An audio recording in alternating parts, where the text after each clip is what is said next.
Good evening, my awesome friends and followers and my most impeccable members of the channel. Thank you very much for your continued support. Now, this video I've held back for a while out of respect for people that I know that have served in different units and not wanting to tread on toes. Now, I will give you my opinion based on facts, but what people are reading and seeing in today's mainstream media is based on not only hearsay, but spiteful individuals that have gripes with UK Special Forces. Now, I know out there we constantly have these investigative journalists which sometimes do an okay job, but they always have an agenda. The United Kingdom Special Forces is without a shadow of a doubt the best special forces on the planet. The SAS Special Air Service were the pinnacle, the start of it all, and every other country has worked its routine around what we started. Yes, others are fantastic. The US are fantastic. The Australian SAS are fantastic. Navy SEALs are great. The Germans have the GSG-9. In Russia, they have the Spetsnaz. Every single country has their own. And rightly so, because you need to protect your nation. But what I see, and what you've seen, is the fact that the UK Special Forces are used. They are utilised by politicians to fill political agendas. They always have been. They do a fantastic job. They are feared throughout the world. Every terrorist organisation in the world fears UK Special Forces. The previous Prime Minister, Margaret Thatcher, threw them on World TV Global at the Iranian embassy siege. We've seen what they're capable of when we've seen how they have reacted in all the conflicts across the world. We've seen how our UK Special Forces acted when they went into the jungle in Sierra Leone and rescued the Royal Irish Regiment that had been captured by the West Side Boys. We've seen how they react when it comes to hostage situations, whether it's hijackers and planes or whether it's hostages.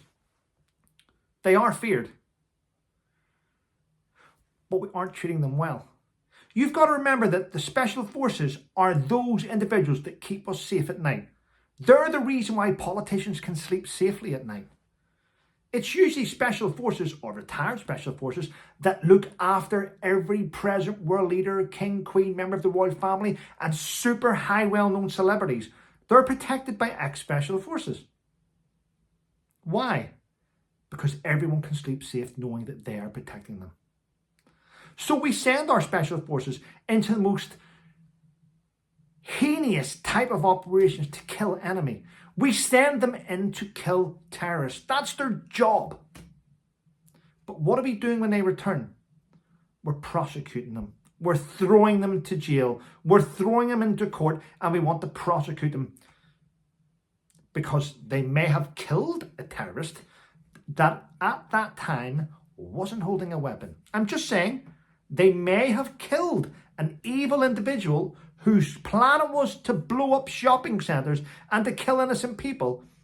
And our Special Forces acted at that time and eliminated that threat, and now they fear prosecution. What do you want from Special Forces? What do you want? Do you want our Special Forces to bring back these evil people and stick them in our cells and our prisons on taxpayer-funded money, costing hundreds of thousands of pounds? Or would you expect our Special Forces that in the darkness of night to eliminate the most evil people on the planet? That's what I would expect. But that's not how they're being treated. They're being treated like terrorists, aren't they? What if people stop joining up? Who's going to protect our nation? Who's going to protect our royal family, our politicians, our dignitaries, our celebrities? Who's going to protect the most important people in society if people decide they do not want to join the United Kingdom Special Forces anymore for fear of these money-grabbing lawyers taking them and putting them behind bars? It's a shocking state of affairs. We should be protecting our Special Forces. No one agrees with unlawful killing.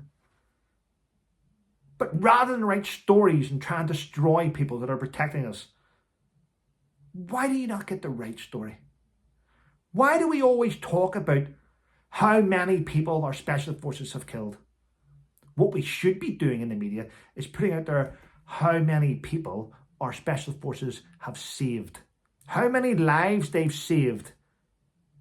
How many towns they've saved. How many civilians they've saved. not how many terrorists have they killed. It's a sad state of affairs. Anyway, listen, thanks for watching my video. Thanks for sticking with my channel. I hope you have a wonderful night and stay safe.